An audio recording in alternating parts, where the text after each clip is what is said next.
قصة أنا وهي والقمر للكاتب سلطان الصبحي. القصة هي عبارة عن أحلام وعبثية الحياة قد ترمز إلى السعادة والحياة الآمنة التي يجري خلفها خيال الشاعر. العنوان الخفي للقصة في صدر الكاتب قد يكون أنا والوطن والسعادة. الكاتب هنا يعني لم يخطئ عندما يقول أشعة القمر.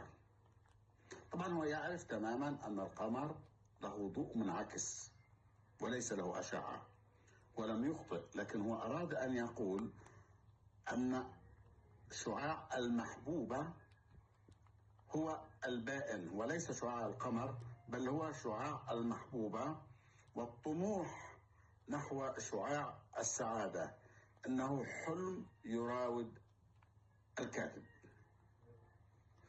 الكاتب والوطن بحاجة إلى سمة مهمة جدا بعيدة عن المواطن العربي كما يراها الكاتب، وهي الوفاء، لأنه في كلب يصاحبه في مسيرته، يرافقه كلب بجوار قنطرة الماء، وقنطرة الماء هي سر الحياة.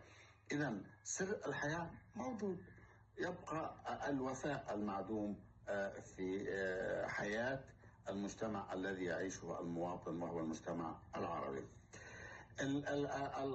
القصة هي عبارة عن قلق وجودي، قلق مما سيأتي، قلق الكاتب والوطن والمستقبل.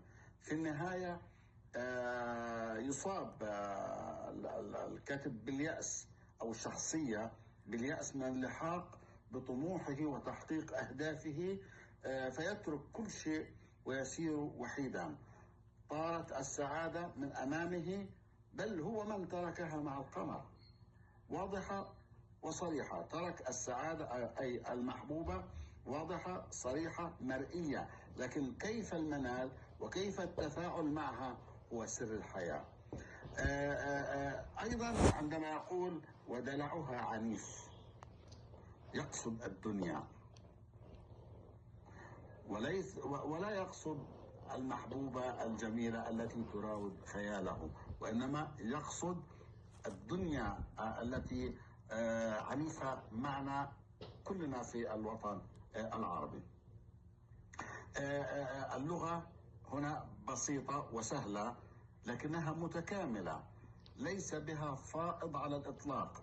على قدر الأحداث والرؤية كانت المفردات والسياق، وأقصد بذلك أن لغة القصة القصيرة هي أقرب إلى لغة الشعر. ينبغي أن لا يكون فائض في الجمل أو في المفردات عن الحد المطلوب للدلالة أو للمضمون. هو قريب من الشعر، بخلاف لغة الرواية التي ممكن للكاتب أن يستطرد فيها ويكون فيها فائض. ليست إشكالية في الرواية، لكن في المسرح وفي الشعر وفي القصة القصيرة إشكالية اللغة أن لا يكون فيها فائض على الإطلاق. وهذه القصة تتسم بهذه اللغة، لا فائض فيها، وإنما المفردات والجمل بقدر أحلام الكاتب وبقدر سيرورة الأحداث. على أي حال الحياة في ذهن الكاتب مثالية خيالية، هو يتمناها ويتبناها في حياته. أتمنى له السعادة، وأتمنى للمجتمع العربي أيضا كل عام وأنتم بخير. معك الدكتور محمد البوجي، فلسطين.